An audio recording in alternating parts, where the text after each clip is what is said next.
கருத்துக்கள் எப்போவுமே நான் சொல்கிறது வழக்கம் இருக்குது. 3 காரியங்கள் இங்கே போட்டிருக்கேன் பாருங்களேன். Making the home as a place of worship. ஆக நாம் இந்த காலை வேலை சாயங்கால வேளையில் ஆண்டவர் நம்முடைய வீட்டில் நம்ம எப்படிப்பட்ட வீட்டை நம்ம தேவனுக்கு பிரியமான இடமா வச்சுருக்கோம்னு பாருங்கள்.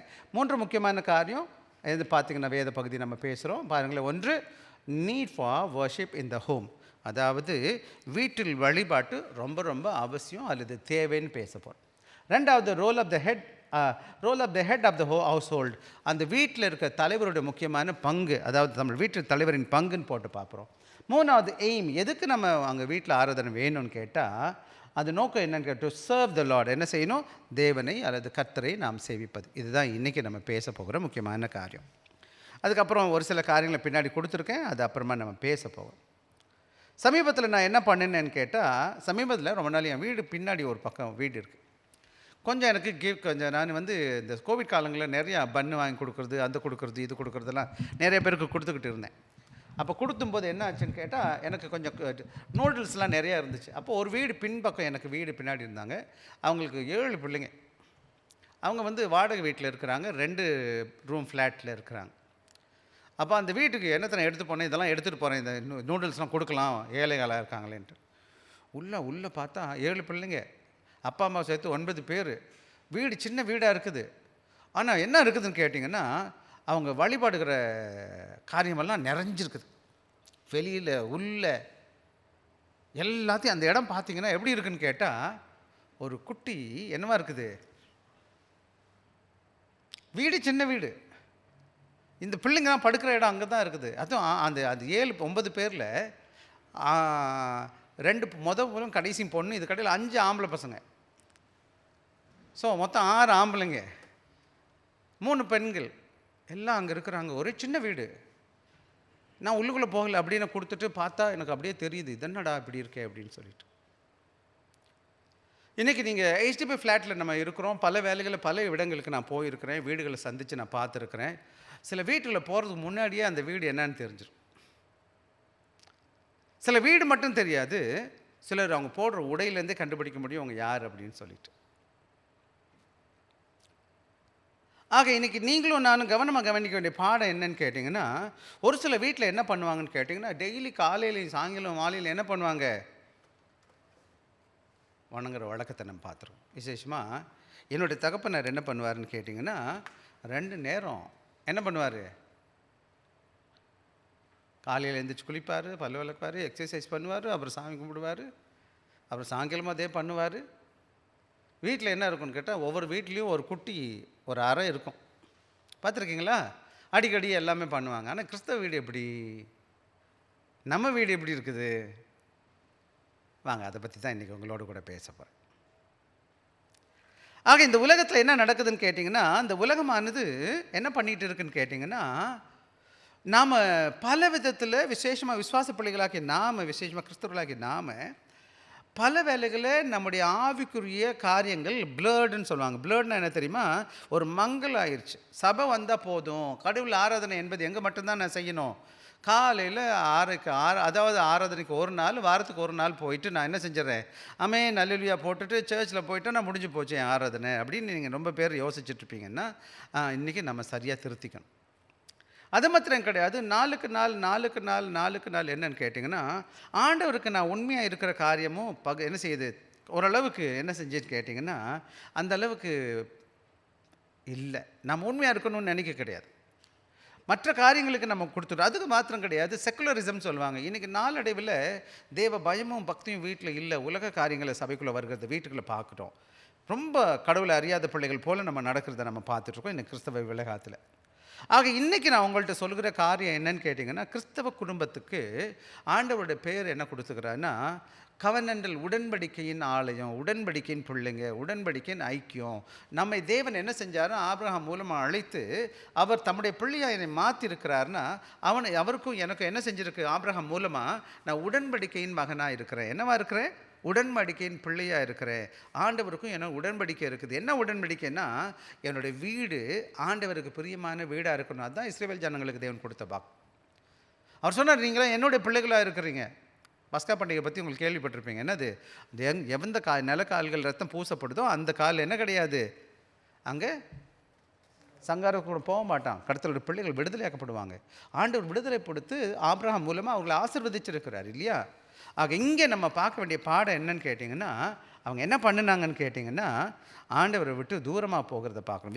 இந்த இடத்துல தான் யோசுவா 15வது அதிகாரம், இப்போ 24வது அதிகாரம் 15வது வருஷம் மறுபடியும் எனக்காக வாசிக்கலாம்.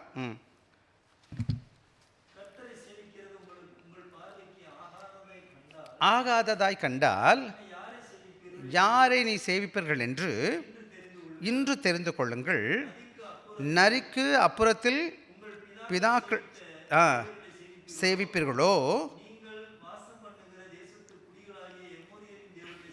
சேவிப்பீர்களோ நானும் இங்கே நல்ல கவனமாக கவனிக்கணும். அதாவது யோசுவா என்னன்னு கேட்டிங்கன்னா, ஒரு பெரிய போர் வீரனாக இருக்கிறார், படை தளபதியாக இருக்கிறார். அவர் என்ன செய்கிறாரு, இங்கே என்ன செய்கிறார், தைரியமாக அவன் சொல்கிறார். என்ன சொல்கிறாருன்னு கேட்டிங்கன்னா, ஒரு தலைவனா, ஒரு தகப்பனா, ஒரு ஆண்டவருக்கு பிரியமான மகனா எல்லாருக்கும் முன்னாடி பிரகடனப்படுத்துகிறார். என்ன சொல்கிறாருன்னு கேட்டிங்கன்னா, நானும் என் வீட்டில் உள்ள எல்லாரும் யார் மாத்திரம்தான் சேவிப்போம், ஆண்டவரை மாத்திரம்தான் சேவை செய்கிறதுன்னு சொல்கிற. சேவிப்படுறதுன்னா என்ன அர்த்தம்ப்பா? வணங்குறது மட்டும் கிடையாது, சேவை செய்கிறது. இப்போ நீங்கள்லாம் அந்த உலகத்தில் இந்த நாட்டில் கம்பெனிக்கு நீங்கள் சேவை பண்ணிக்கிட்டு இருக்கீங்க, வேலை பார்த்துக்கிட்டு இருக்கிறீங்க. சேவிக்கிறது என்னன்னு கேட்டால் வணங்குறது மாத்திரம் கிடையாது, நான் அதற்கு என்னுடைய சேவையை செய்கிறது. அங்கே தான் இதை தான் இன்றைக்கி நம்ம உங்களோடு கூட நான் சுருக்கமாக வேகமாக பார்க்க போகிறேன். ஆக இந்த வேத பகுதியை வாசிக்கிறதுக்கு முன்னாடி இதோட பின்னணி நம்ம பார்த்துருக்கோம். இந்த ஏஜ் ஆஃப் செக்குலரிசம்னா உலகமயமாக்கப்படுதல் அல்லது கடவுளை அறியாத மக்கள் என்ன செய்கிறாங்க வந்துட்டு இருக்கிற காலங்களில் இந்த வேதம் என்ன சொல்லுதுன்னு கேட்டால், நாம் மறுபடியும் இந்த உடன்படிக்கையை என்ன செய்யணும், புதுப்பிக்கணும். என்ன பண்ணணுப்பா? அதைத்தான் இங்கே நம்ம பார்க்குறோம். யோசுவா சொல்கிறார், எல்லாம் வாங்க நம்ம என்ன செய்ய போகிறோம், ஆண்டவருக்கு கொடுத்த இந்த உடன்படிக்கை கம்யூனிட்டின்னு சொல்லுவாங்க. நம்ம எல்லாம் யாருன்னு கேட்டிங்கன்னா, சபைக்கு வருகிற நாம் எல்லாரும் உடன்படிக்கையின் சமுதாயம். என்னவா இருக்கிறோம்? உடன்படிக்கையின் குடும்பம். நம்மெல்லாம் ஆண்டவருக்கும் எனக்கு ஒரு உடன்படிக்கை இருக்குது. ஆனால் பல வேலைகளை நம்ம மறந்துட்டோம். அப்படி தான் பார்க்குறோம். அது எந்த உடன்படிக்கை எங்கே தொடங்கணும்னு கேட்டிங்கன்னா, முதலாவது அது வீட்டில் தொடங்கணும். எங்கே தொடங்கணும்? என்னுடைய வீடு ஆண்டவருக்கு பிரியமான வீடாக இருக்கணும். புரியுதுங்களா? ஆக இங்கே பார்க்கும்போது பார்க்குறீங்கன்னா கான்டெக்ட்னு சொல்லுவாங்க. அந்த சூழல் பார்த்தீங்கன்னா, இந்த வேத பகுதி நீங்கள் நல்லா வாசிச்சிங்கன்னா 24 முதல் வசனம் வாசிக்கப்பா எனக்காக.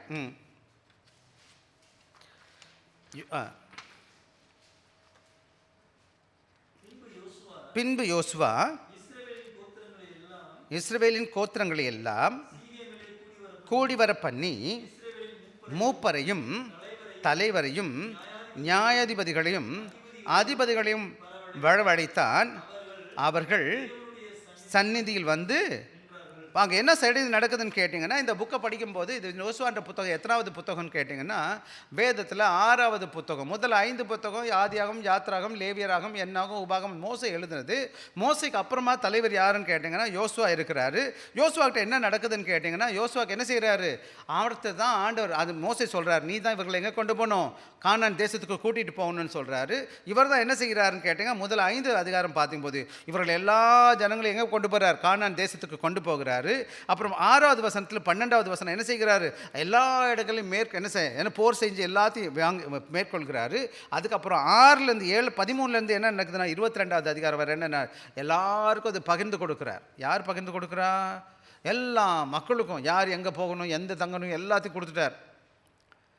இப்போ எல்லாம் நடக்குதுன்னு கேட்டிங்கன்னா, இப்போ எல்லாரையும் முடிஞ்சு போச்சு. இப்போது யோசுவாவுக்கு வயசும் ஆகி போயிடுச்சு. எவ்வளோ நாள் பூமியில் இருப்பாருன்னு அவருக்கு தெரியல. அப்படி இருக்கும்போது தான் 24வது அதிகாரத்தில் 13வது வசனத்திலிருந்து மறுபடியும் எனக்காக வாசிக்கலாம். அப்படியே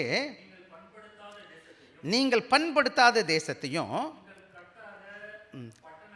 கட்டாத பட்டணங்களையும் கொடுத்தேன், அவர்கள் குடியிருக்கிறீர்கள். நீங்கள் நடாத திராட்சை தோட்டங்களின் பலனையும் தோப்புக்களையும் புரிசிக்கிறீர்கள் என்றார். ஆகையால் நீங்கள் கர்த்தருக்கு பயந்து உத்தமமும் உண்மையுமாய் சேவித்து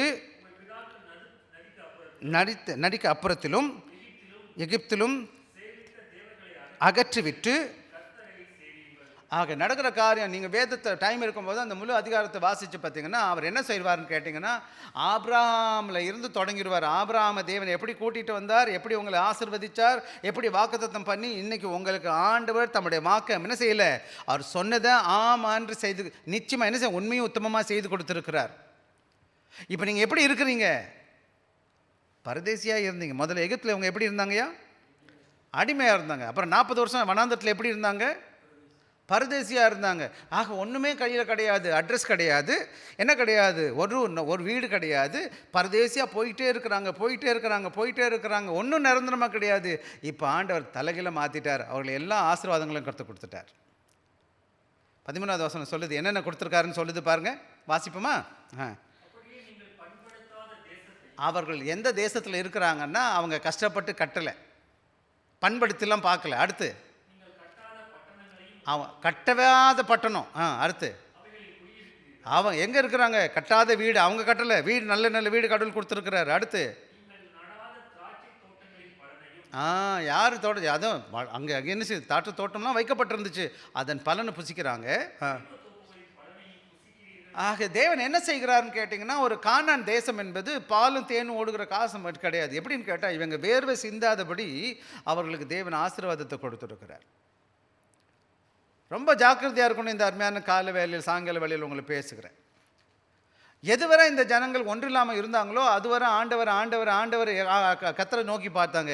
என்னைக்கு ஆசீர்வாதம் வந்துருச்சோ அவங்க என்ன பண்ணுவாங்கன்னு கேட்டிங்கன்னா, ஆண்டவரை விட்டு வெளியில் போயிடுவாங்க. நான் ரொம்ப முக்கியமாக பார்த்தது என்னுடைய வாழ்க்கையில், என்னுடைய கொஞ்ச கால வாழ்க்கையில் என்ன பார்த்தேன், எதுவரை ஏழைகளாக இருந்தாங்களோ அவங்க உண்மையாக தேவ சபைக்கு வருவாங்க, உண்மையாக இருப்பாங்க, ஆண்டவர் பற்றி கொள்வாங்க. என்றைக்கு கொஞ்சம் வசதி வந்துருச்சோ, நல்ல வேலை கிடச்சிருச்சோ, நல்லா இருக்கிறாங்களோ, அப்போ சபைக்கு எப்பயாச்சும் வருவாங்க. ஆடிக்கு ஒரு வாட்டி, அம்மாசிக்கு ஒரு வாட்டி, தேவைப்பட்டால் வருவாங்க, இல்லைன்னா வரமாட்டாங்க. இந்த ஜனங்கள்ட்ட பெரிய ஆபத்து. ஆண்டவர்கிட்ட இன்னொன்று நான் இந்த வேலையில் சொல்லணும், ஆண்டவர் உங்களை சோதிக்கிறது எப்படி தான் சோதிப்பாருன்னு கேட்டிங்கன்னா, கொடுக்காமல் சோதிக்க மாட்டார், கொடுத்து தான் சோதிப்பார். ஏன்னா கொடுத்த பிறகு தான் உண்மையாக இல்லையா ஒரு உத்தமமாக இருக்கீங்கன்னா தெரிய முடியும். அதனால தான் வசனம் சொல்லுது, கொஞ்சத்தில் உண்மையிலவன் அதிகத்திலும் அதிகாரம் மாற்றுவேன். சரி, என்னென்ன கொஞ்சமாக கொடுத்து பார்ப்பார். ஆனால் இவங்க என்ன செஞ்சுட்டாருன்னா எல்லாத்தையும் கொடுத்துட்டாரு. இன்றைக்கி பார்த்தீங்கன்னா நமக்கெல்லாம் சிங்கப்பூரில் ஆண்டோடைய பெரிதான கிருபைனால நமக்கு வேலை கொடுத்துருக்கிறாரு. காலையில் எந்திரிச்ச உடனே வேலைக்கு போகிறேன், நைட்டு வரும்போது 100 ரூபா நான் சம்பாரிச்சிட்டேன், ஏதோ ஒரு காசை நான் சம்பாரிச்சிட்டேன். என் பாக்கெட்டில் கையை விட்டேன்னா காசு இருக்குது, பசிக்குதுன்னா உடனே கடையில் போய் நான் வாங்குகிறேன். துணிமணி நல்லா போட்டுக்கிற வசதி வாய்ப்பு இருக்குது. எல்லா வசதியும் கடவுள் கொடுத்துருக்கிறாரு. என்னோடய மனைவி பிள்ளைகளுக்கு என்னால் முடிஞ்சதை நான் அனுப்பி அவங்களை விசாரிக்க முடியுது. ஆக மொத்தத்தில் என் தேவைகளை அற்புதமாக ஆண்டவர் சந்திச்சிருக்கிறார். ஆனால் மறந்துடக்கூடாது நம்ம எப்படி இருந்து எங்கேருந்து வந்திருக்கோம்னு சொல்லி. என் கதை இப்போ சொல்கிறதுக்கு நேரம் இல்லை, சொல்ல விரும்பலை. ஆனால் நான்லாம் இங்கே வந்து பார்க்கும்போது ரொம்ப கடினமான ஒரு சூழ்நிலை வந்திருக்கிறேன். இன்றைக்கெலாம் ஒவ்வொரு நாளும் ஆண்டவருக்கு நான் நன்றி செலுத்துவேன். ஆண்டவரே என்னை நல்லபடியாக வச்சுட்டீங்க, நன்றி சுவாமி, உமக்கு உண்மையாக இருக்கணும் சுவாமி. ஆண்டவர் என்னை ஒன்றும் இல்லாத நிலையிலேருந்து இவ்வளோ ஆசீர்வதிச்சானே, உண்மை இன்னும் அதிகமாக ஆண்டவருக்கு உண்மையாக இருக்கணும் தானே. ஆனால் மக்கள் எப்படின்னு கேட்டால் அப்படி பண்ண மாட்டாங்க. என்னைக்கு கடவுள் கொடுத்துட்டாரோ அந்த பொருளை, பணத்தை அவங்க பணமாக கடவுளாக மாற்றிடுவாங்க. இதனால தான் வசனம் சொல்லுது, நீங்கள் 2 எஜமானுக்கு ஊழியம் பண்ணக்கூடாது. வாசனம் வாசிக்க போகிறோம். ஆக இங்கே என்ன நடக்குதுன்னு கேட்டால் 1லேருந்து 13 வரை ஆண்டவர்களுக்கு அவர் நினைவுபடுத்துகிறார் எப்படி தேவன் உண்மையுள்ளவராக இருக்கிறார்னு சொல்லிட்டு. 2வது அவர்கள் சொல்கிறார், 14வது வசனத்தில் சொல்கிறாரு, நீங்கள் இன்றைக்கி என்ன செய்கிற ஒரு சேலஞ்ச் பண்ணுறாரு. யாரை நீங்கள் வணங்க போகிற 14வது வசனம் சொல்லுகிறாரு. 15வது வசனத்தில் என்ன சொல்கிறாருன்னு கேட்டிங்கன்னா, நானும் என் வீட்டாருமே என்ன பண்ணுவோம், ஆண்டவரை மாத்திரம் ஆராதிப்போம்னு சொல்லி என்ன செய்கிறார், ஒரு உறுதிமொழி எடுக்கிறார். இன்றைக்கி அருமையான பிள்ளைகளுக்கு சொல்லுகிற காரியம், நீங்கள் எடுக்க வேண்டிய உறுதிமொழியும் அதுதான் சொல்லணும். நானும் என் வீட்டாருமே என்ன செய்ய போகிறோம், ஆண்டவரை மாத்திரம் சேவிப்போம். என் ஒன்றில்லாத நிலையிலேருந்து கர்த்தர் என்னை உயர்த்தி இருக்கிறார். என் தேவையை சந்திச்சிருக்கிறார். குடும்பத்தை கொடுத்தார், மனைவியை கொடுத்தார், பிள்ளைகளை கொடுத்தார், வேலையை கொடுத்தார், எல்லா வீட்டுக்கும் இந்த ஊரில் வந்து சிங்கப்பூரில் வச்சிருக்கிறார். ஆண்டவருக்கு நன்றி. எத்தனை பேர் நம்மளோட நல்ல திறமையான அந்த ஊரில் இருக்கிறான், வசதி இருக்கிற, நிறையா இருக்குது, எல்லாம் இருக்குது. ஆனால் என்னையும் உங்களையும் கர்த்தர் பாதுகாத்து ஆசீர்வதிச்சிருக்கிறார். ஆக என்ன செய்கிறான்னு கேட்டால், இந்த வார்த்தை என்னன்னு ஹீப்ரூவில் வேர்ட் சர்வ்ன்ற வார்த்தை, அபாத்ன்ற வார்த்தை implies whole hearted worship, devotion and obedience. அப்படின்னா என்ன அர்த்தம்னு கேட்டிங்கன்னா, இந்த வார்த்தை எபிரேய வார்த்தைனா அபாத்ன்ற வார்த்தை எபிரேய வார்த்தை போடுறதுக்கு, இந்த அபாத்னா என்ன அர்த்தம்னு கேட்டிங்கன்னா, முழு மனதோட தேவனை ஆராதிக்கிறது. எப்படி ஆராதிக்க, நான் சேவிக்கிறதுனா என்ன அர்த்தம், சேவை செய்கிறது, உள்ளத்தின் ஆழத்தில் இருந்து ஆண்டவருக்கு பிரியமாக என்னது தேவனுக்கு பிரியமான தியான வாழ்க்கை வாழ்கிறது. அது மாத்திரம் ஆண்டவருக்கு முற்றிலுமாக கீழ்ப்படுகிறது. இஸ்ரவேல் ஜனங்க என்ன பண்ண மாட்டாங்க, கீழ்ப்படியாத ஜனங்க, மனங்கா கழுத்துள்ள ஜனங்க, கலகக்கார கூட்டம். ஆனால் ஆண்டவர் என்ன அதுக்கு முன்னாடி அந்த இடத்துல தான் இவர் பேசுகிறாரு, நீங்களும் என்ன பண்ணணும், ஆண்டவருக்கு பிரியமான. இன்னொன்று என்ன சொல்கிறாருன்னு கேட்டிங்கன்னா, தேவனை ஆராதிக்கிறது அல்லது தேவனை ஆராதிக்கிறதுல சேவை செய்வது என்பது எப்படியோ வாரத்துக்கு ஒரு நாள் நடக்கிறதுல அது வாழ்க்கை. ஒவ்வொரு நாளும் ஆண்டவருக்கு பிரியமாக வாழ தன்னை ஒப்பு கொடுக்குறது. ஆக Joshua establishing is home a place of active intentional and covenant worship. அப்படி என்ன சொல்கிறாருன்னு கேட்டால், ஜோஷுவா என்ன பண்ணுறாரு, ஒரு குடும்பத்தை, வீட்டை விறுவிறுப்பாக தேவனை ஆராதிக்கிற ஒரு இடமாகவும், விருப்பப்பட்டு ஆராதிக்கிற இடமாகவும், தேவனை உடன்படிக்கையின் ஆராதனை இடமாக தன் வீட்டை மாற்றுறார். விசேஷமாக சபையில் வந்து ஆராதிக்கிறது எல்லாரும் வருகிறோம், எப்போ வர முடியுதோ வந்து இங்கே ஆராதிக்கிறோம், ரொம்ப ஈஸி. இங்கே எல்லாமே சூழ்நிலாம் சரியாக வச்சுருக்கணும், பாட்டை பாடுறாங்க, ஈஸிக்கரை வாசிக்கிறாங்க, யாரோ ஒருத்தர் இருக்கிறாரு, 4 வார்த்தை சொல்கிறாரு, நான் கேட்குறேன் செய்கிறேன். ஆனால் வீட்டில் யார் தான் ஊழியக்காரன் தெரியுமா உங்களுக்கு?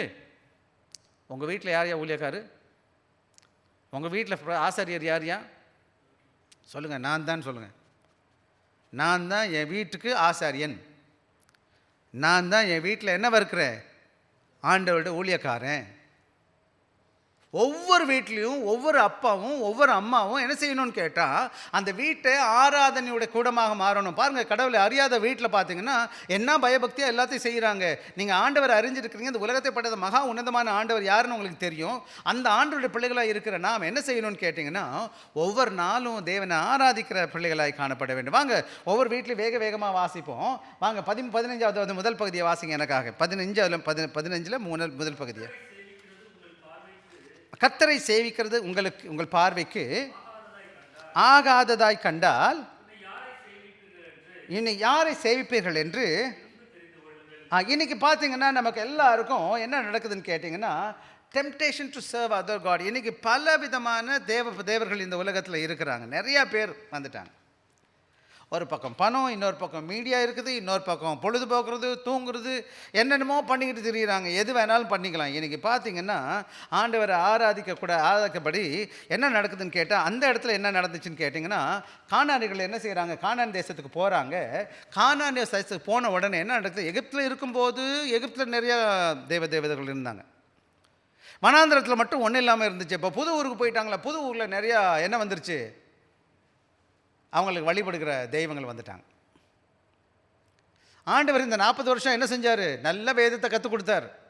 10 கட்டளை முதல் கட்டளை, உன் தேவனாகிய கர்த்தர் நானே என்று உனக்கு தேவர்களை உன் மேலே வானத்திலும் கீழே பூமியில் தண்ணியிலும் உண்டான ஒப்பான ஒரு சொரூபத்தையாலும் விருத்தியாகலும் நமஸ்கரிக்கவோ சேவிக்கவோ வேணும், உண்டாக்கவோ நமஸ்கரிக்கவோ சேவிக்க வேணும்னு சொன்னாரா இல்லையா? ஆனால் இவங்க என்ன பசங்கயா, கேட்பானா கேட்க மாட்டானா? நம்மளாலும் அப்படி தான் நம்ம பேர். ஆக என்ன செய்கிறான்னு கேட்டிங்க, பால் அஷரான் நிறைய கடவுள் இருந்தாங்க. ஆக இன்றைக்கி அந்த மக்கள் என்ன செய்கிறாங்கன்னா, அது சோதனை வந்துருச்சு. அதை பார்த்த உடனே அங்கெல்லாம் மயங்கி விழுகிறாங்க தொப்புன்னு. அப்படி இருக்கிறதுனால இன்றைக்கி நம்முடைய வாழ்க்கையில் கூட பார்த்திங்கன்னா, இன்றைக்கி டிஜிட்டல் டிஸ்ட்ராக்ஷன். இன்றைக்கி கடவுள் வேதம் வாசிக்கிறதுக்கு எனக்கு நேரம் கிடையாது. ஆனால் பலவிதமான யூடியூப்பில் ஃபோனை பார்த்து கண்டதை பார்த்துக்கிட்டு உட்காந்துருக்க முடியுது, யார்ட்டையும் ரொம்ப நேரம் பேச முடியுது எனக்கு. ஆக பணம், பதவி, பொருள் மேலே என் மைண்ட் எல்லாம் என்ன செய்யுது, நான் சம்பாத்தியத்தில் நான் உட்காந்துருக்கேன். மெட்டீரியலிசம் பொருள் ஆசைன்னு சொல்லுவாங்க. மெட்டீரியலிசம்னா என்னையா, பொருள். இன்றைக்கி இருக்கிறதுலே பெரிய சாத்தம் யாருன்னு கேட்டிங்கன்னா, அது எவ்வளோ நமக்கு இருந்தாலும் நிம்மதியே கிடையாது. சந்தோஷம் இருக்க போதுமா? எத்தனை வீடு இருந்தால், நேற்று ஒரு தம்பி சொன்னார், பாஸ்டர் 5 வீடு வச்சுருந்தா கூட நிம்மதி இல்லாமல் இருக்காங்கன்னு சொன்னார். ஊரில் 5 வீடு இருக்கான், இப்போ பார்த்தா பெரிய வீடாக கட்டிக்கிட்டு உட்காந்துருக்கான். யாரும் கொண்டு போகிறான்னு தெரில, விட்டு போங்க அதை. அப்புறம் சுயமான வாழ்க்கை, சுயம் நான் எனக்கு என்னையே மேக்கப் பண்ணணும், நான் மேலே போடணும், நான் நல்லா சாப்பிடணும், நான் இருப்பானுங்களே தவிர அவனுக்கு யாருக்கும் செய்கிற மனசே கிடையாது. இந்த கையில் என்ன செய்ய மாட்டான், காக்க கூட எச்சு கையில் காக்க விரட்ட மாட்டேன்னு சொல்கிற மாதிரி இன்றைக்கி உணர்வு எப்படி இருக்குன்னு கேட்டால் சுயமான வாழ்க்கை. ஆக இதுக்கு பதிலாக என்ன செய்யறான்னு கேட்டால், ஆண்டவரை ஆராதிப்பதற்கு நேரம் கிடையாது, இதையே ஓடுறான், ரேட் ரேஸ்ன்னு சொல்லுவாங்க. அவன் வாழ்க்கையில் என்ன பொன் சேர்க்கணும், பொருள் சேர்க்கணும், இல்லாட்டி குதூகலமாக பொழுதுபோக்கணும், எதையாச்சும் பண்ணிக்கிட்டு சுயமாக வாழணுமே தவிர. இன்றைக்கி பார்த்தீங்கன்னா அப்பப்போ ஃபோட்டோலாம் நிறைய பேர் போடுவாங்க ஃபேஸ்புக்கு, அதெல்லாம் என்னது, தங்களையே மிகைப்படுத்திக்கிட்டே இருக்கணும், மகிமைப்படுத்திக்கிட்டே இருக்கணும். ரைட், அது போட்டோம். ஆக இன்னைக்கு இருக்க பிரச்சனை என்னன்னு கேட்டிங்கன்னா, நம்முடைய வாழ்க்கையில் ஆவிக்குரிய வறட்சியை நம்ம பார்த்துக்கிட்டு உட்காந்துருக்கோம். ஆக இன்றைக்கி நானும் நீங்களும் கவனமாக கவனிக்க வேண்டிய பாடம் என்னன்னு கேட்டிங்கன்னா, பல வேலைகளில் என்ன பார்க்குறோன்னு கேட்டிங்கன்னா, மத்தேயு சொல்கிற மாதிரி மத்தேயு 6வது அதிகாரம் 24வது வசனம் என்ன சொல்லுதுன்னு கேட்டிங்கன்னா, வாசிக்கலாம்.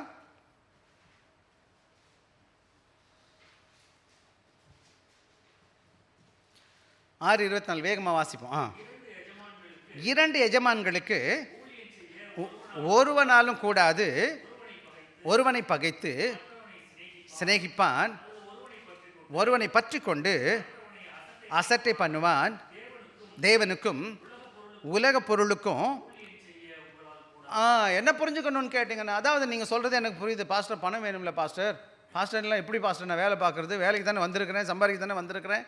அது ரொம்ப நல்லது, சம்பாதிங்க, கடினமாக உழைங்க, கவலைப்படாதீங்க. கடவுள் தான் கொடுத்துருக்கிறார் வேலையை, சுகத்தையும் ஆண்டவர் தான் கொடுத்துருக்கிறார். கடவுள் ஞானத்தை கொடுப்பார், தேவைகளை சந்தித்து கொடுப்பார். ஆனால் உங்கள் மனதில் அந்த கடவுள் அந்த பொண்ணோ பொருளோ கடவுளுக்கு மேலே போகக்கூடாது. வேலையை கடவுள் கொடுத்தார், கடவுளுக்கு பிரியமாக செய்யுங்க. கடவுளுக்கு கொடுக்க வேண்டிய நேரத்தை கடவுளுக்கு கொடுங்க. பல வேலைகளில் எனக்கு ஓவர் டைம் கிடைக்கிறேன். எனக்கு தெரிஞ்ச சில பிள்ளைங்க சபையில் இருந்தாங்க, சபைக்கே வரமாட்டாங்க. ஓவர் டைம் பார்க்கணும், ஓவர் டைம் பார்க்கணும், ஓவர் டைம் பார்க்கணும்னு என்ன செய்வாங்க? அவங்க எப்படியாச்சும் சம்பாரிச்சணும் நிறையா நினச்சிக்கிட்டு இருக்காங்க. ஆனால் கடைசியில் எவ்வளோ சம்பாரிச்சாங்கன்னு எனக்கு தெரியலன்னு வச்சுக்கோங்களேன்.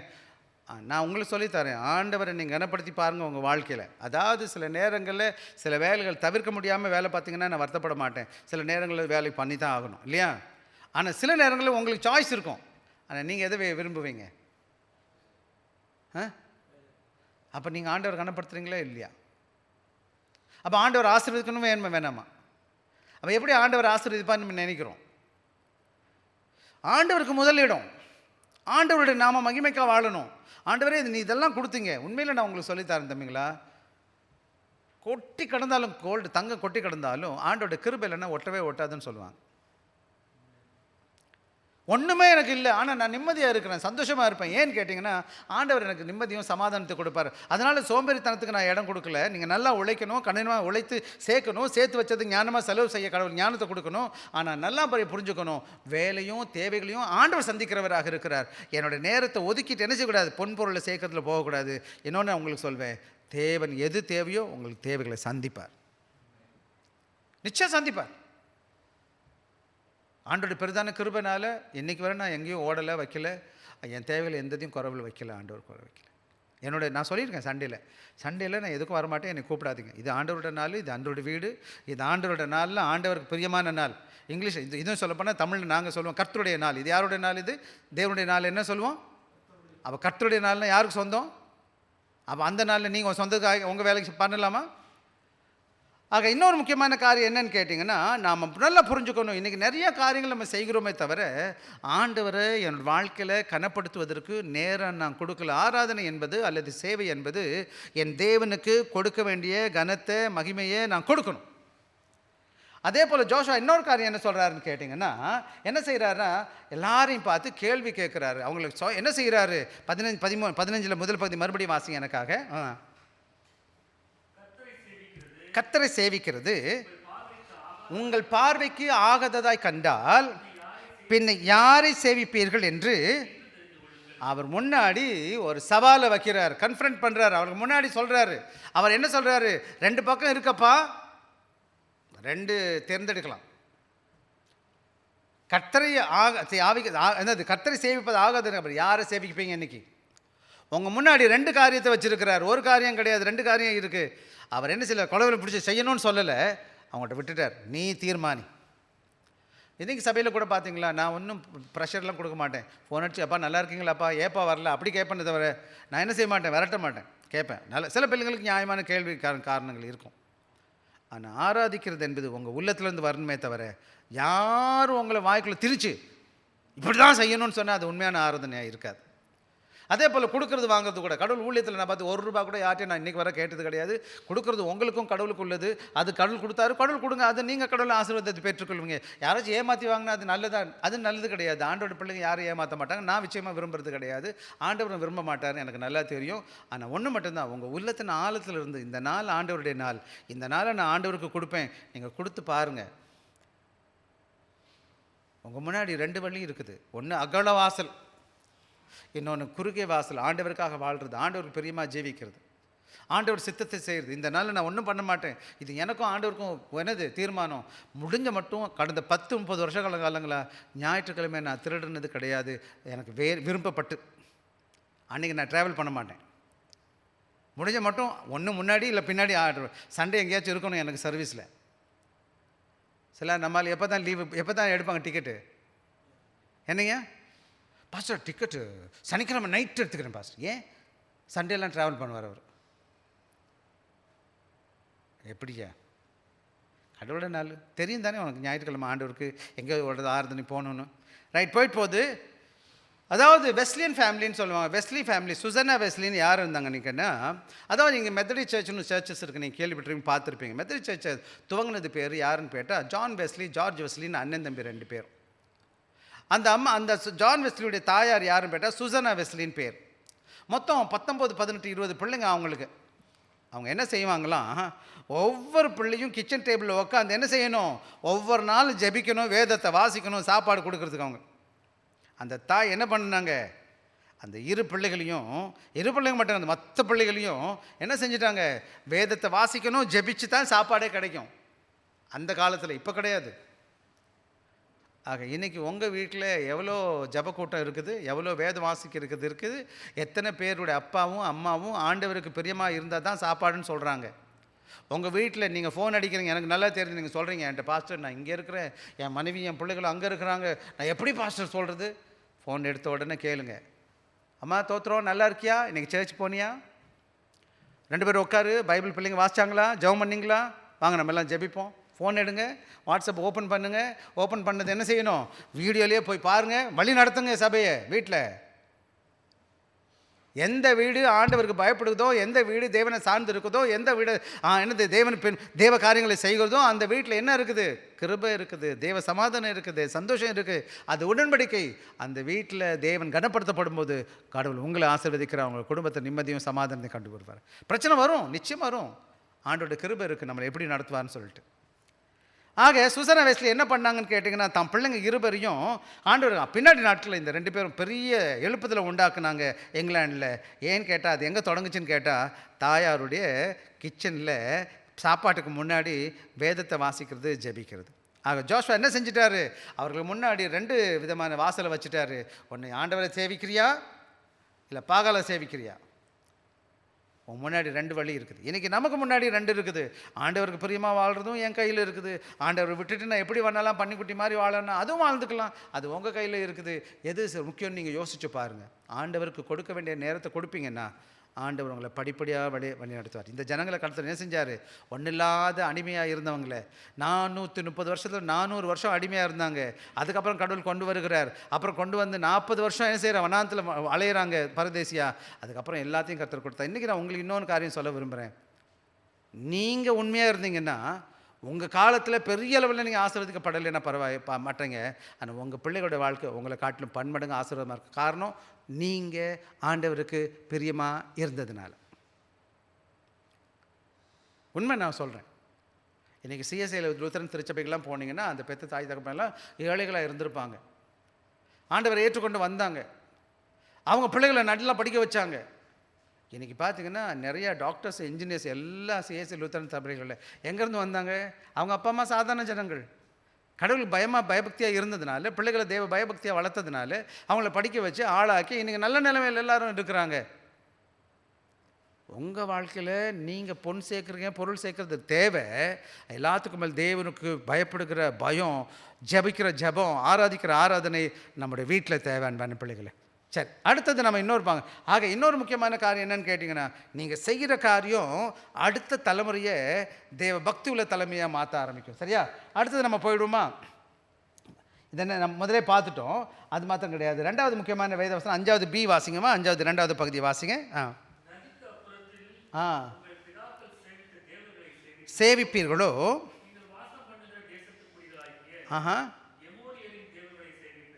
இங்கே ஒரே ஒரு காரியம் தான் கேட்குறாருன்னா, என்ன சொல்கிறாருன்னு கேட்டிங்கன்னா, 5வது பகுதியில் இங்கே என்ன செய்கிறாருன்னு கேட்டிங்கன்னா, அதாவது 5 இதில் வந்து கொஞ்சம் கீழே வந்துடுவோம் நம்ம. எமோரியர் சேவிப்பீர்களோ நானும் போதில் நானும் என் வீட்டாரும், அப்பா தலைவர் வீட்டில் தலைவர் யாருன்னா இன்றைக்கி நீங்கள் தான் உங்கள் வீட்டுக்கு தலைவராக இருக்கிறீங்க. ஒவ்வொருவருக்கு கீழே மனைவி பிள்ளைகள் இருக்கிறாங்க, இல்லை அப்பா இருக்கிறாங்க, அம்மா இருக்காங்க, அண்ணன் தம்பி இருக்கிறான். அவங்க எல்லாருக்கும் நீங்கள் தான் தலைவராக இருக்கும்போது ஒரு தீர்மானம் எடுக்க வேண்டிய இடத்துல இருக்கிறீங்க. என்னன்னு கேட்டிங்கன்னா, ஒரு நல்ல தலைமைத்துவம் எங்கே துவங்குதுன்னு கேட்டிங்கன்னா அப்பாக்கிட்டேருந்து தொடங்குது. அதாவது தலைமைத்துவத்தில் இருக்கிற நானும் நீங்களும் தான் தீர்மானிக்கிறோம்.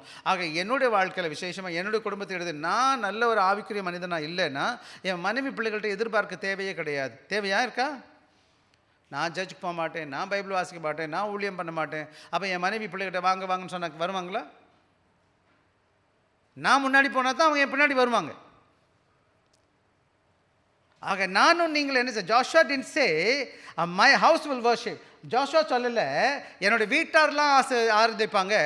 அவர் சொல்கிறாரு வித்தவுட் ஹிம், அவர் இல்லாமல் ஹி லெட் பை எக்ஸாம்பிள். அப்படின்னா என்ன அர்த்தம்னு கேட்டிங்கன்னா, அவர் தான் முன்னாடி சொல்கிறார். நானும் என் வீட்டார் மட்டும் இல்லை, யாரும் நான்.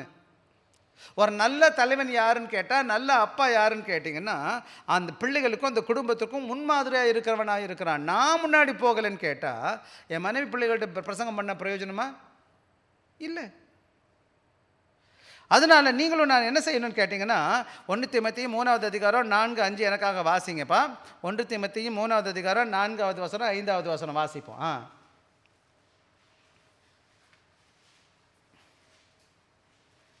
1 தீமோத்தேயு நன்றாய் நடத்துகிறவனும் தன் பிள்ளைகளை நல்ல சகல நல்லொடுக்கத்தோடும் கீழ்ப்படுகிற பண்ணுகிறவனுமாய் இருக்க வேண்டும். ஒருவன் தன் சொந்த குடும்பத்தை நடத்த அறியாதிருந்தால் போதும். ஒருவன் பார்த்தீங்கன்னா போதும். ஆக கடவுளுடைய வேலையில் இருக்கிற தலைவர்கள், விசேஷமாக சபையில் இருக்கிற தலைவர்களுக்கு முக்கியமான படிப்பு என்னன்னு கேட்டிங்கன்னா, தலைவர்கள் தான் குடும்பத்தை கடவுளுக்கு பிரியமாக நடத்துகிறவங்க தான் சபையை வழி நடத்த முடியும்.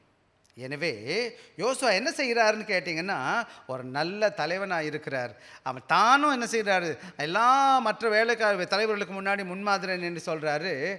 நான் என் பிள்ளைகளை என்ன செய்வேன், நானும் என் பிள்ளைகளோடு இணைந்து நான் தேவனை ஆராதிப்பதற்கு ஒப்புக் கொடுப்பேன் அப்படின்னு சொல்கிறார். ஆக இங்கே நல்லா கவனமாக கவனிக்கணும். என்ன பார்க்குறோன்னு கேட்டால், parents especially fathers are to set the tone of spirituality, modelling prayer, leading devotion and prioritising worship. அப்படின்னா என்ன அர்த்தம்னு கேட்டிங்கன்னா, அப்பா சபையில் விசேஷமாக ஆண்கள் வீட்டில் இருக்கிறீங்க பாருங்கள், உங்கள் கையில் இருக்குது உங்கள் வீட்டுக்கு டைரக்ஷன். நீங்கள் தான் டிரைவர், நீங்கள் தான் கைட் பண்ணுறீங்க. அம்மாவுக்கு தெரியாது, அவங்களுக்கு இமோஷனல் பீயிங் அப்போ அது இதுன்னு கேட்டுக்கிட்டு இருப்பாங்க. என்ன ஆமாம், அங்கே வேதத்தை நல்லா வாசித்து சொல்லணும், ஜெபிக்கணும், அப்பா ஜெபிக்கணும். மனைவி சொல்கிறாலாம், இருமா நம்ம ஜெபிப்போமா,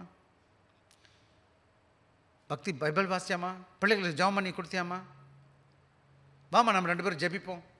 ஏதாச்சும் பிரச்சனை வந்துச்சுன்னா உடனே வா ஜெபிக்கலாம். ஆக இன்றைக்கி நீங்களும் நானும் குடும்பத்தில் உள்ள சகோதர சகோதரிகள் என்ன செய்யணும்னு கேட்டால், இன்றைக்கி நல்ல வேலை உங்கள் கையில் ஃபோன் இருக்குது, கூப்பிடுங்க, பேசுவோம், ஜெபிப்போம். வீட்டில் ஜெபம் இல்லைன்னா வீட்டில் சமாதானம் இல்லாமல் போயிடுச்சுன்னு அர்த்தம். வேதத்தை வாசிக்கலைன்னா வழி நடத்துறதுக்கு ஆள் கிடையாது. வேத வசனம் எனக்கு தெளிவாக போதிக்கும், எது செய்யணும் எது செய்யக்கூடாது, எங்கே செய்யணும். இன்னைக்கு கூட என்னோடய ஆசை என்ன தெரியுமா, என் பிள்ளைங்க எதுவும் கேட்கும்போது என்னோடய ஆசை, போய் ஜெபி, ஆண்டவர் என்ன சொல்கிறான்னு பார்ப்போம், வாங்க 2 பேரும் ஜெபிக்கலாம். பணம் என்கிட்ட இருந்தால் கூட நான் வாங்கி கொடுக்க விரும்ப மாட்டேன், உண்மையை நான் சொல்கிறேனே. முதல்ல என் பிள்ளை தெரியணும் ஆண்டவர்கிட்ட போய் நிற்கணும்னு சொல்லிட்டு. பல வேலைகளில் என்ன கிடையாது, வீட்டில் அப்பா மாதிரியாக இருக்கணும். அது மாத்திரம் கிடையாது, இன்னொரு முக்கியமானது unity of family in worship. அப்புறம் இன்னொரு முக்கியமான பாடம் என்னன்னு கேட்டிங்கன்னா, நான் மாத்திரம் இல்லை, நானும் என் குடும்பம் முழுவதும் ஒற்றுமையாக ஆராதிக்கணும். எனக்கு ரொம்ப ஆசை, இதுவரை கடவுள் கிருபையாக நல்லது அப்படி என்ன முடிஞ்சிச்சு. நானும் என் மனைவியும் என் பிள்ளைகளும் ஓரளவுக்கு எல்லா நாளும் ஆராதனைக்கு வந்திருக்கோம் குடும்பமாக. இப்போ பிள்ளைங்க வளர்ந்துட்டாங்க, கொஞ்சம் பெரிய ஆள் ஆகிட்டாங்க. ஒருத்தன் 23 வயசு, ஒருத்தன் 21 வயசு ஆகிட்டான். இப்போ கூட நான் விரும்புவேன் என் பிள்ளைங்க என் கூட வரணும்னு சொல்லிட்டு. வீட்லேயும் சொல்லியிருக்கிறேன், நான் என் வீட்டில் இருக்கிறவரை நம்ம எல்லாம் ஒன்றா சபைக்கு போகணும், ஒரே சபைக்கு போகணும். வீட்லேயும் ஆராதிக்கணும், வீட்லேயும் டைம் எடுத்து நம்ம ஜெபிக்கணும், தேவ ஆராதனைக்கும் ஒன்றா வரணும். இதுதான் ஆண்டவர் கொடுத்த பெரிய பாக்கியம். அப்பாவும் அம்மாவும் பிள்ளைகளும் இணைந்து தேவனை ஆராதிக்கிற ஆராதனை என்ன செய்யுதுன்னு கேட்டால், JoSAA includes entire house hold. என்ன செய்கிறாருன்னு கேட்டிங்கன்னா, முழு குடும்பத்தை. Spiritual leadership is just private, it's relational and communal சொல்லுவாங்க.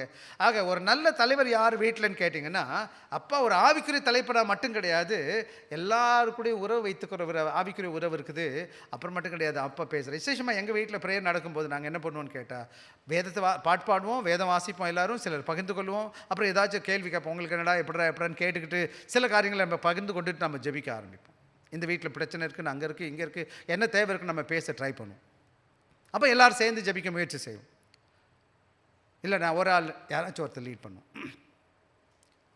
ஆக இன்றைக்கி நான் உங்களுக்கு சொல்லுகிற காரியம் என்னன்னு கேட்டிங்கன்னா, இந்த வேலையில் நம்முடைய வாழ்க்கையில் உண்மையாக நம்முடைய வீட்டில் ஜெப ஊழியம் குடும்ப ஆராதனை இருக்கா இல்லையான்னு கேட்டு பாருங்கள்.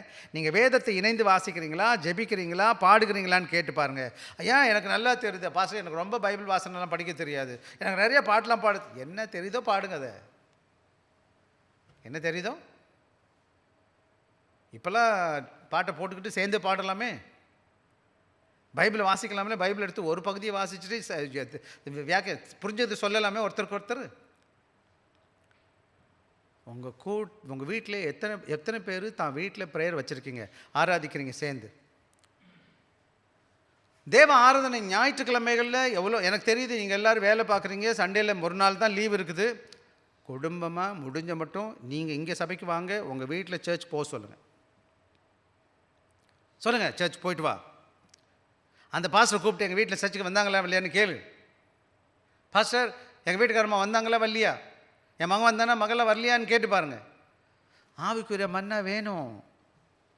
உலகம் ரொம்ப கெட்டு போன உலகம். எது சரி எது சரி யார் கற்றுக் கொடுக்குறது இடம் கிடையாது. இந்த மாதிரி போதிக்கிறதுக்கு இடமும் கிடையாது. தேவ ஆராதனை ஒரே ஒரு இடம் தான். தேவ பிள்ளைகளை பார்க்குறது, தேவ பிள்ளைகள் வழி நடத்தப்படுகிற தேவ ஆராதனைக்கு போகணும். ஆக நீங்களும் நான் என்ன செய்யணும்னு கேட்டிங்கன்னா, ஒரு சில நேரங்களில் என்ன செய்யுங்க, ஒவ்வொரு நேரமும் சாப்பிட்ற நேரத்தை ஜெபித்து செய்யுங்க. ஒவ்வொரு வாரத்தில் மாதத்தில் டெய்லியில் என்ன செய்யுங்க, பிள்ளைகள் ஒன்று கூடி ஜெபிக்க வாங்க. பிள்ளைகள் சிறு வயதாக இருக்கும்போது, எல்லாம் சொல்லப்போனால் நாங்களாம் சின்ன வயசில் இருக்கும்போது வேதத்தை ஞாபகம் மனப்பாடம் பண்ணுவோம். போட்டியெல்லாம் நடக்கும் எங்களுக்கு. இப்போ தான் கொஞ்ச நாள் இல்லாமல் இருக்குது இந்த காலங்களில். நம்ம அதை கூட செய்யணும்னு நினச்சிட்டு இருக்கிறேன். ஆக நீங்கள் பிள்ளைகள்கிட்ட கேளுங்க, பிள்ளைங்கள்ட்ட சொல்லுங்கள். உங்கள் பிள்ளைங்க படிக்கிற பிள்ளைங்களாக இருந்தால், நான் சங்கீதம் கேட்பேன், சங்கீதம் 23 சொல்லு, சங்கீதம் 15 சொல்லு, நான் அப்பா காசு கொடுக்குறேன், கிஃப்ட் வாங்கி தரேன்னு சொல்லிட்டு என்ன செய்யணும், பிள்ளைகளுக்கு வேதத்தை மனப்பாடம் பண்ணுறதுக்கு வாய்ப்பு கொடுக்கணும். பிள்ளை மனப்பாடம் பிறகு அப்பா வரும்போது நான் உனக்கு என்ன வாங்கிட்டு வருவேன், ஏதாவது கிஃப்ட் வாங்கிட்டு வரேன்னு சொல்லிட்டு நீங்கள் போகும்போது என்ன செய்யணும், பிள்ளைக்கு சங்கீதம் சொல்லி 23 சொல்லி 11 சொல்லி 1 சொல்லி என்னென்ன வசனம் சொல்லுதோ நிறைய வசனம் சொல்லும்போது கிஃப்ட் கொடுக்கணும். ரொம்ப சந்தோஷம். மனைவி பிள்ளைங்க 2 பேரும் சேர்ந்து ஒரு சில புத்தகத்தை எடுத்து வாசிக்க கற்றுக்கணும். ரொம்ப பெரிய ஆசீர்வாதம். கடவுள் உங்களை அற்புதமாக நடத்துவார். ஆக இன்றைக்கி 3வது முக்கியமான காரியம் என்னன்னு கேட்டிங்கன்னா, அவர் என்ன சொல்கிறாருன்னு கேட்டிங்கன்னா, த எய்ம் எதுக்குன்னு கேட்டால் என்ன சொல்கிறார், 15 கடைசி வசனம் சொல்லுங்கப்பா. நானும் என் வீட்டை அவர் என்ன சொல்கிறாரு, நானும் என் வீட்டாருமே என்ன, we will serve the Lord. நாங்கள் என்ன பண்ண போகிறோம், எதுக்காக நம்ம ஒன்று கூடி வரணும், நானும் என் வீட்டாரும் என்ன செய்ய போகிறோம், தேவனை சேவனை செய்ய போகிறோம். இன்றைக்கி நீங்களும் நான் என்ன சர்வ்ன்ற வார்த்தை நான் முதலே சொன்னேன், அபாத்ன்ற வார்த்தை ஆக்டிவ். இன்னும் சொல்லப்போனால் உங்கள் வீடு ஒரு குட்டி தேவனுடைய ஆலயமாக இருக்கணும், ஒரு திருச்சபையாக இருக்கணும், தேவனை ஆராதிக்கிற இடமாக பாரணும். எல்லா வீடுகளும் தேவனை ஆராதிக்கிற இடமாக இருக்கணும். நம்ம தேவ திருச்சபை எல்லா வீட்லேயும் தேவ ஆராதிக்கிற பிள்ளை இருக்காங்க. 6 நாள் இருக்குது இல்லையா, 7வது நாள் தான் இங்கே வந்து சேரணும். எந்த ஒரு வீடு ஆண்டவரை கனப்படுத்துக்குதோ வீட்டில், அந்த வீடு தேவனுடைய பிள்ளைகளாக இங்கே வரும் பொழுது எல்லாரும் இணைந்து அதுதான் தேவனுடைய அற்புதமான ஆராதனை இல்லையா.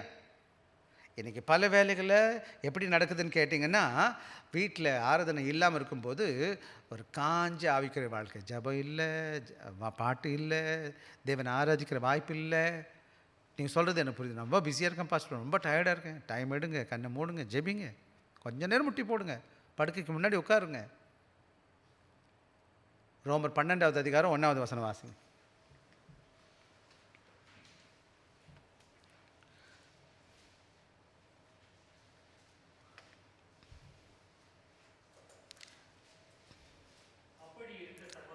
அப்படி இருக்க சகோதரரே, நீங்கள் உங்கள் சரீரங்களை பரிசுத்தமும் தேவனுக்கு பிரியமுமான ஜீவ பலியாக ஒப்புக் கொடுக்க வேண்டும் என்று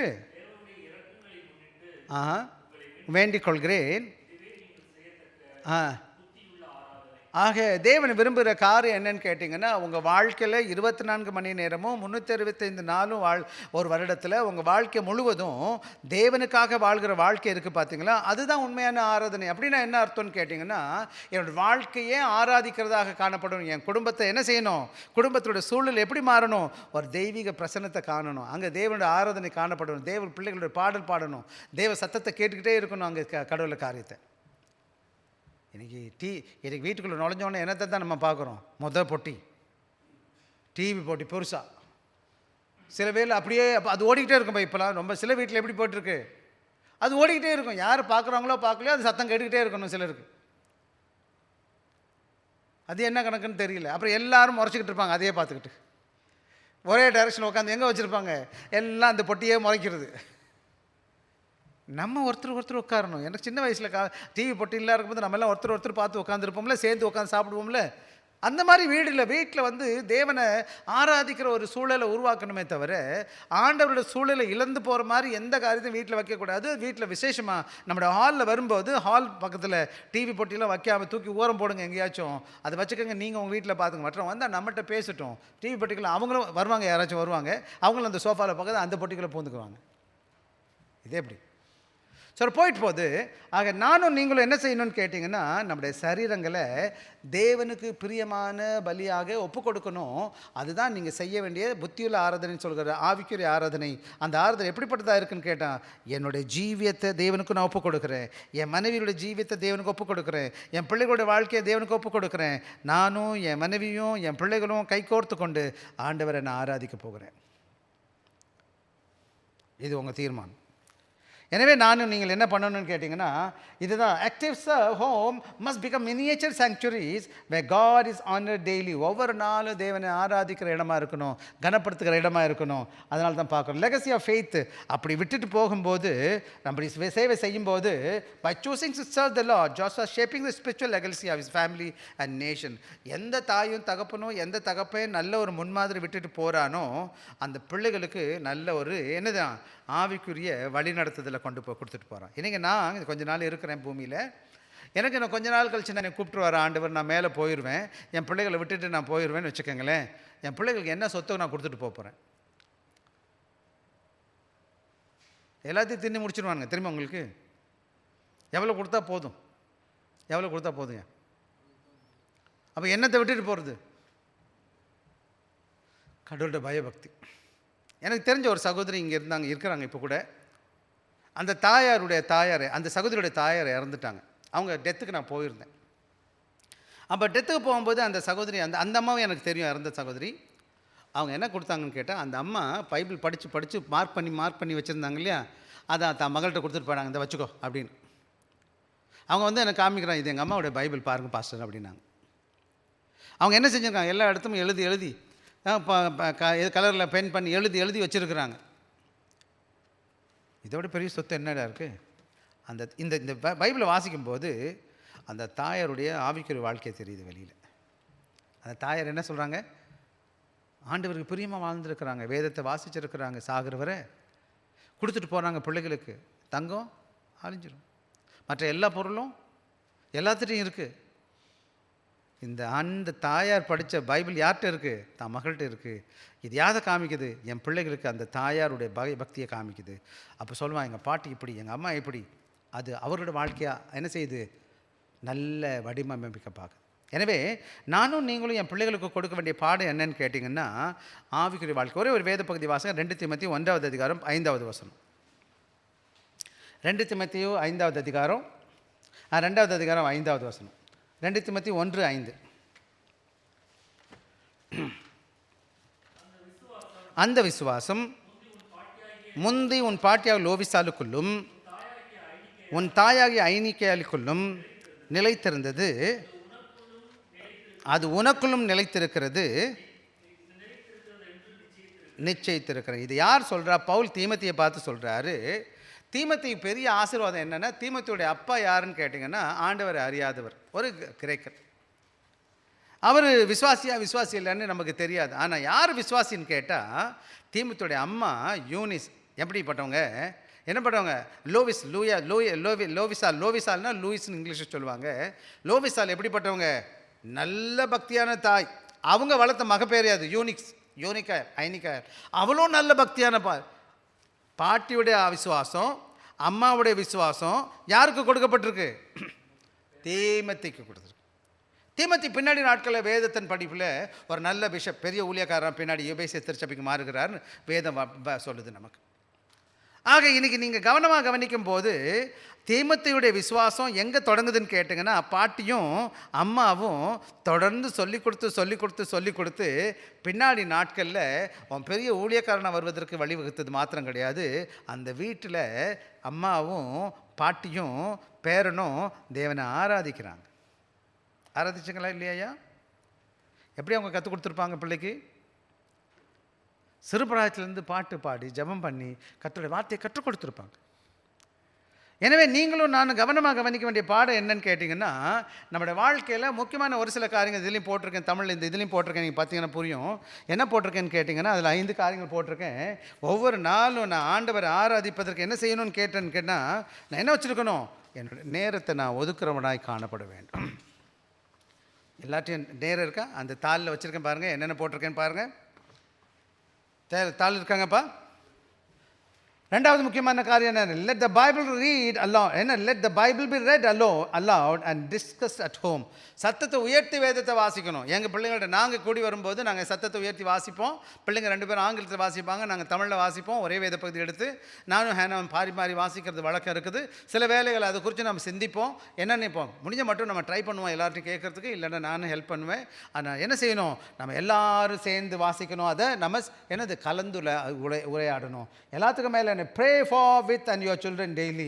ஒவ்வொரு நாளும் முடிஞ்ச மட்டும் எப்போல்லாம் வாய்ப்பு கிடைக்குதோ உட்காருங்க, பிள்ளைகளோடு சேர்ந்து பிள்ளைகளுக்காக ஜெபிங்க, குடும்பத்துக்காக ஜெபிங்க. உங்கள் மனைவிக்காக, உங்கள் பிள்ளைகளுக்காக கணவன் ஜெபிக்கட்டும், மனைவி பிள்ளைகளுக்காக கணவனுக்காக ஜெபிக்கட்டும். எல்லாரும் சேர்ந்து ஜெபிக்கிற அது மாத்திரங்க. வீட்டில் பலவிதமான ஆவிக்குரிய என்ன இருக்குது, டிஸ்ட்ராக்ஷன், என்ன கவனச்சிதறல் இருக்குது. இன்றைக்கி மீடியா வந்துருச்சு, டிவி வந்துருச்சு, பணம் பதவி பட்டு பொண்ணுன்னு வந்துட்டு போயிட்டுருச்சு. நம்ம என்ன செய்வோம்? இதுக்கு எனக்கு பத்திரமா பார்த்துக்கணும். அந்த நேரத்தில் ஃபோன் ஆஃப் பண்ணிடணும், டிவி ஆஃப் பண்ணிடணும், கதவு கூட பூட்டிடணும், யார் வந்தால் கூட டிஸ்டர்ப் ஆகக்கூடாதுன்னு. அது மாத்திரம் கிடையாது, model forgiveness, love and humility. வீட்டில் மன்னிப்பு இருக்கணும். குடும்பத்தில் சண்டை சச்சரவு வரும், கணவன் மனைவியை மன்னிக்கணும், மன்னிச்சு அன்பு செலுத்தி தாழ்ந்து போகணும். ஒன்றும் நஷ்டம் வராது. மனைவியாக இருக்கட்டும், பிள்ளைகளாக இருக்கட்டும், நம்ம பிள்ளைங்க தானே. நம்ம மன்னிச்சிட்டா என்ன போச்சு? நான் பெரியாள் நீ பெரியாள் சண்டை போட்டுட்டு உட்காந்துருக்கலாமா? தாழ்த்து போகணுமா இல்லையா நம்ம எல்லோரும் வீட்டில்? அது மாத்திரம் கிடையாது. இதை தான் மனதில் வச்சோம். ஆக முக்கியமாக நம்ம சொல்லுகிற காரியம் என்னன்னு கேட்டிங்கன்னா, இந்த மாதிரி காலகட்டத்தில் நம்முடைய வாழ்க்கையில் நாம் என்ன செய்யணும்? உடன்படிக்கையின் தலைவனாக காணப்பட வேண்டும். இஸ்ரவேல் மக்கள் என்ன செய்கிறாங்க? கடவுளை விட்டு போகும்போது, ஒத்து போகும்போது உலகத்தை அவர் என்ன செய்கிறார்? அவர்களுக்கு சவாலாக நின்று அவர்கள் முன்னாடியே சத்தியத்தையும் தேவன் ஆராதிப்பதை குறித்து சொல்கிறது போல், நீங்கள் உங்கள் வாழ்க்கையில் உங்கள் குடும்பத்திற்கு இடையில நிற்கணும். நீங்கள் உங்கள் வீட்டில் சொல்லணும், இதுதான் சத்தியம், வாங்க நம்ம எல்லோரும் ஜெபிப்போம், இது உண்மை. அவங்க எந்த பக்கம் வேணாலும் இழுப்பாங்க, நீங்கள் தான் அவங்கள சரியான வழியில் கொண்டு வரணும். சரி, அது மாத்திரம் கிடையாது. இன்றைக்கி நம்முடைய வேலை இப்போவே தொடங்கணும். நாளை கழிச்சு கிடையாது. இன்றைக்கி உங்கள் ஊழியத்தை தொடங்கலாமா? நம்ம எல்லோரும் சேர்ந்து யோசுவா சொல்லுவோம், நானும் என் வீட்டாருமே வென்றால் கர்த்தரையே. எப்போ தொடங்குகிறோம்? இன்றைக்கி. இப்போ வீட்டுக்கு போனோடனே ஃபோன் அடித்து கூப்பிடணும். ஜெபம் பண்ணியா? வா, நான் ஜெபிக்கிறேன் உனக்கு. சர்ச்சுக்கு ஒழுங்காக போயிடு. ஏன் போகலை? கேளுங்க. பள்ளிக்கூடம் போனீங்களா? பள்ளிக்கூடம் படிச்சிச்சிங்களா?